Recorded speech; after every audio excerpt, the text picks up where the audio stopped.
এটা খুব ইন্টারেস্টিং রান্না আপনাদের সঙ্গে শেয়ার করব। আর এটা সবথেকে বড় কথা হচ্ছে সবার ভীষণ প্রিয়। আমি কিভাবে রান্না করছি সেটাই আমি আপনাদের সঙ্গে শেয়ার করব। আসুন তাহলে আমার রান্নাটা শুরু করি। নমস্কার বন্ধুরা, গীতার রান্নাঘরে সবাইকে স্বাগত জানাচ্ছি। আমি আজকে এমন একটা রান্না আপনাদের সঙ্গে শেয়ার করব যেটার নাম শুনলেই মুখে জল চলে আসে।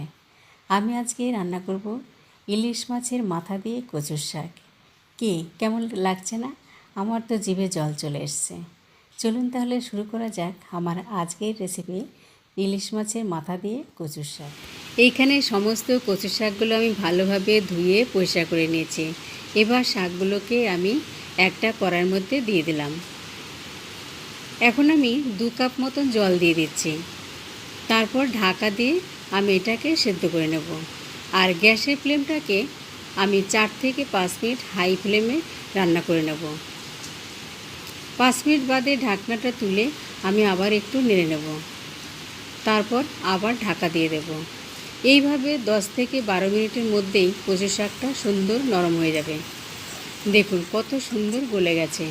এবার এটাকে আমি একটা এইরকম নেটের থালার মধ্যে নামিয়ে রাখবো, যাতে সম্পূর্ণ জলটা ভালোভাবে ঝরে যায়। কড়াইতে 2 চামচ তেল দিয়ে তেলটা গরম হলে তারপর আমি ইলিশ মাছের মাথাগুলো দিয়ে ভেজে নেব। আর ইলিশ মাছের মাথাগুলো দেখুন আমি ছোট ছোট পিস করে কেটে নিয়েছিলাম। আর এতে কী হবে, খুব সুন্দর তাড়াতাড়ি ভাজা হয়ে যাবে। ইলিশ মাছটা তুলে নিলাম। তারপর ওই তেলের মধ্যেই আমি একটা তেজপাতা, 2টো গোটা শুকনো লঙ্কা আর হাফ চামচ জিরে দিয়ে দেবো। জিরের থেকে যখন একটা সুগন্ধ বেরোবে তারপর দিয়ে দেবো আমি পেঁয়াজ আর রসুন। এখানে আমি 3-4 কোয়া রসুন দিয়েছি আর 2টো পেঁয়াজ নিয়েছি। দেখুন কত অল্প তেলে আমি রান্নাটা করছি।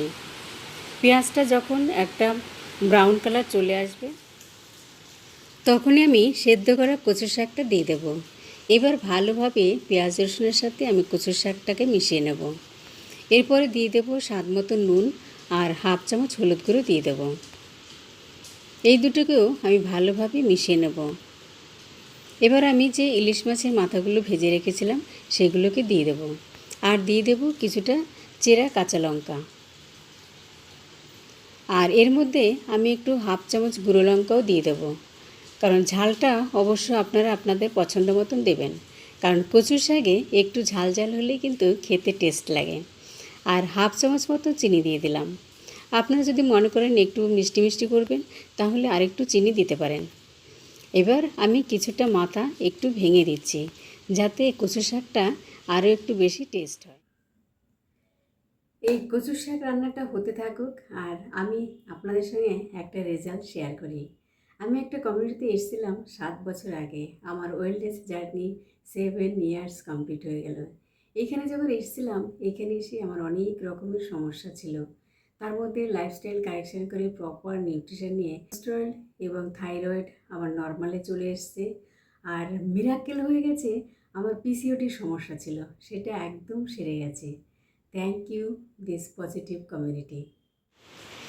দেখলেন তো বন্ধুরা, কত সহজ পদ্ধতিতে ইলিশ মাছের মাথা দিয়ে কচুর শাক রান্না হয়ে গেল। আর এটা গরম গরম ভাত দিয়ে খুবই সুন্দর লাগে খেতে। এই কচুর শাক হলে আর কিছু দরকারই হয় না। আর আমার এই রান্নাটা কেমন লাগলো, যদি ভালো লাগে তাহলে লাইক, শেয়ার এবং কমেন্ট করতে একদম ভুলবেন না। সকলে খুব ভালো থাকবেন, সুস্থ থাকবেন। ধন্যবাদ। আমার সাথে থাকবেন।